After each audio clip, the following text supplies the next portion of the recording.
My son looked me in the eyes and said, "Mom, you're not welcome here anymore." But this was my house. What he didn't know was, I had a plan. And when he changed the locks, he made his biggest mistake. I worked 2 jobs to raise him after his father died. I built this house from nothing. And now, my own child was kicking me out. I couldn't believe it. But instead of fighting back, I went silent and started plotting. I nodded quietly, letting him think he'd won. But deep inside, I promised myself, soon, he would learn who really owned this house. And the lesson would hurt more than he could imagine. After my husband passed, I poured everything into this home. It wasn't just walls, it was my blood, sweat, and memories. And I thought it would always be our safe place, until he changed. As he grew older, gratitude disappeared. He stopped seeing me as a mother, and started treating me like a burden. And when his wife arrived, everything went downhill. At first, she acted sweet. But I saw the whispers, the smirks. She didn't want me around. And she made sure my son agreed. Until one night. I came home and my key didn't work. My son had changed the locks. When I knocked, he opened the door and said, "Mom, this isn't your place anymore." And the neighbors, they all saw it happen. I stood outside, suitcase in hand, while neighbors whispered. The shame cut deeper than the cold.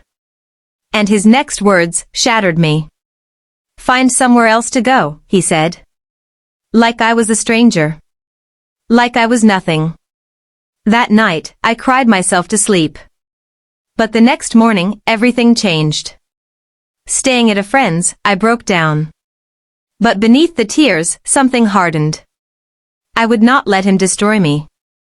Then, a lawyer friend told me something that changed everything. He smiled and said, "Your son may have locked you out, but the house is still legally yours."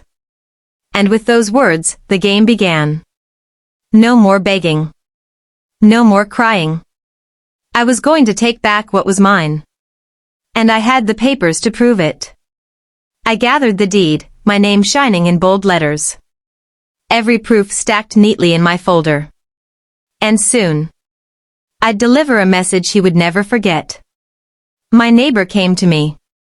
"If you need witnesses," she said, "I'll speak. Everyone knows this house is yours." And the very next day, I made the announcement. I walked in, looked my son in the eye, and said, "You have 30 days to pack. This house isn't yours." He laughed in my face, but he didn't know what was coming. "You're bluffing, Mom," he sneered. "You'd never kick out your own son." Oh, how wrong he was. A week later, a letter arrived, and it destroyed his smile. The eviction papers hit him like a thunderbolt. His arrogance vanished. And when he stormed into my room, shouting, I said just 7 words. "This house belongs to me, not you," I said. For the first time, he had no reply. But I wasn't stopping there. I had bigger plans. I spoke with agents. I wasn't just taking back the house. I was going to sell it. And when I revealed it at dinner, chaos erupted. At a family gathering, I smiled and said, "The house? I've sold it." Gasps filled the room. But the buyer? That was the real bombshell. I revealed the buyer, it was his cousin. The one he despised the most. His face turned pale. And the countdown to eviction began. Movers arrived. His belongings piled outside. My son stood powerless as strangers emptied his house. And then, he turned his anger on his wife.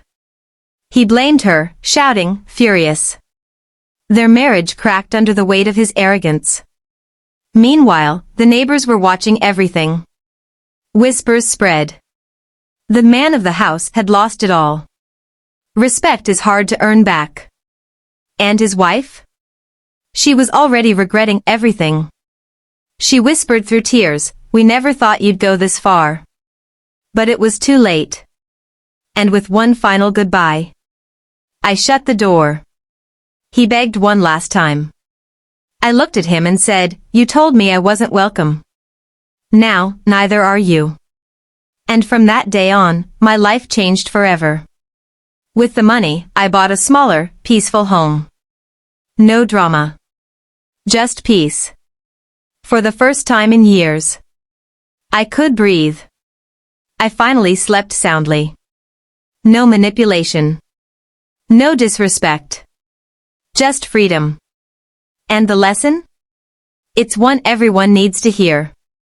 Never confuse kindness for weakness. Respect your parents, or risk losing them forever. Because once they're gone, you can't take it back. This story is for entertainment. In real life, families should talk, not fight. Respect builds homes, not just bricks. Remember, love and communication matter most.